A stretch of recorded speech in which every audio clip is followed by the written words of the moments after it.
Today being the Hari Raya Aidil Adha, we're talking about sacrifices, and today especially we have two very special people talking about meaningful sacrifices. And we would like to welcome our guest, Mr. Lee Cheng Ho, who is a kidney recipient, and Miss Hamidah Hamzah, who is a kidney donor. Good morning and welcome to the show. Thank you.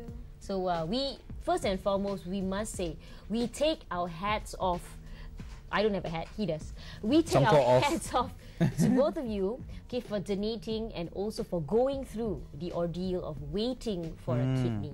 Now, okay, maybe let's start with that ordeal, Mr. Cheng Ho. Now, tell us a bit more about your experience prior to the donation.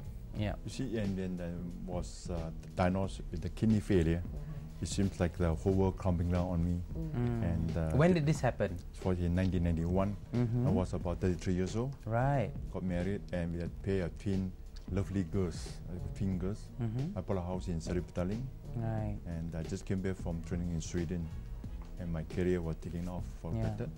And suddenly, doctor announced that my kidney failed to function, both kidneys, and I nearly took my life into my hands. But what were the symptoms? How did you know? Symptoms mean you got swollen eyes in the morning, swollen ankles, you lost appetite, can't concentrate on your work, and feel cold, can't stay in the aircon, hyperpressure, very pale, you look very pale. Right. And how long do you have to go through the dialysis? I went through 5 years of continuous ambulatory hemodialysis in Kuala Lumpur Hospital until I get the cadaveric transplant in Kuala Lumpur Hospital in 1996 July. So what is the queue of the people who are actually waiting to receive the organs? I think in Malaysia the average waiting time is about 16 years. We got about 15,000 people who are on dialysis, and these are the people who are capable and waiting for the kidney transplant, especially cadaveric transplant.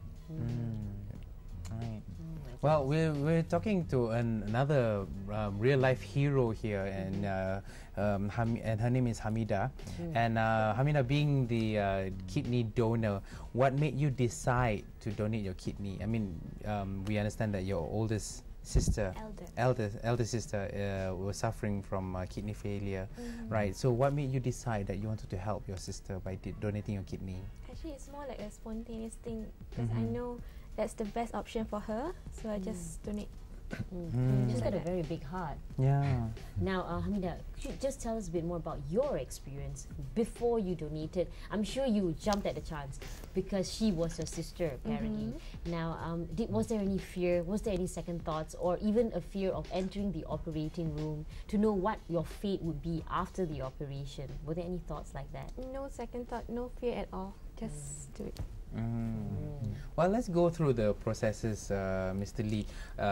How did they determine that the kidney that was going to be donated to you would really match with your body? And this in 1986, there was an expatriate American. He died of stroke, it was pronounced brain dead. And the medical staff approached the family members to step forward to donate the organs.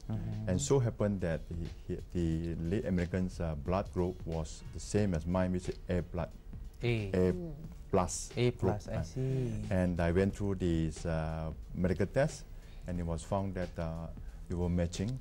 Then I got one of the kidneys. Another kidney went to another Malay teacher. He's doing very well. And the Kuala Lumpur Hospital did the operation. And after 3 hours of operation, and it went well. So I'm here today. It's already 11 years, going to be 12 years. I'm leading a very normal life. No complications whatsoever. No complications.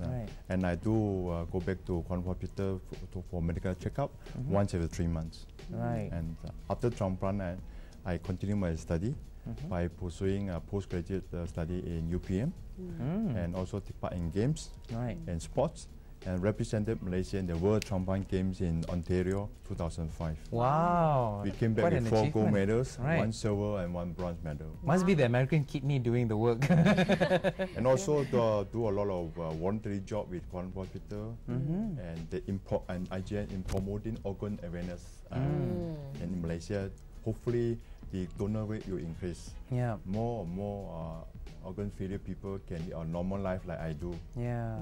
Now with with you receiving a new kidney and you have a new lease on life, and be given a second chance, how do you feel with what you have achieved so far? Do you think that this is what I should do to give back to the society? That's what exactly I'm here today, for more awareness. So particularly I'm talking about organ donation awareness every day. Talk to my customers, my suppliers, my friends. Whenever I got the email, I email these articles relating to organ donations to people, so that they just spread the news, the message. Okay. Now speaking of awareness, now perhaps both of you can answer this question in your opinion, because both of you are actually part of this donation and recipient process. What do you think the general level of organ donation is in Malaysia? What do you think about the general awareness? I think the mass media has done a lot, especially newspaper, TV, radio, and at least these misguided beliefs, that maybe help them back from donating their tissue or organs upon death, brain death. All religions, regardless of whether Christians, Buddhism, Islam, and Judaism, Hinduism, encourage organ donation. Is our personal beliefs. If I would donate an eye to Miss Angeline, when I go up there, I got one eye. So maybe there's a belief. Right. And Hamidah, how does it feel to donate your kidney to your loved one, and also giving that person another chance in life? Just to see her happy, just to see her, can do everything normally is already enough for me, and already make me feel very happy lah. And how did they determine whether your kidney would match hers? Well, we've been through a couple of tests for about few months, and then when the final report came and they said it's okay, it's totally matched, so we just go for it. Now, Hamidah, do you feel that would you like to say anything to Malaysians? It's never too early or never too late to donate or to pledge your organs. Now, what do you think is the major factor which is holding everyone back? What do you think? Because as a donor yourself, you obviously experienced it, but of course it was natural for you because you've got a big heart, you're a very brave person. And you want to help your sister. Exactly. But what do you think is the main factor that holds us back?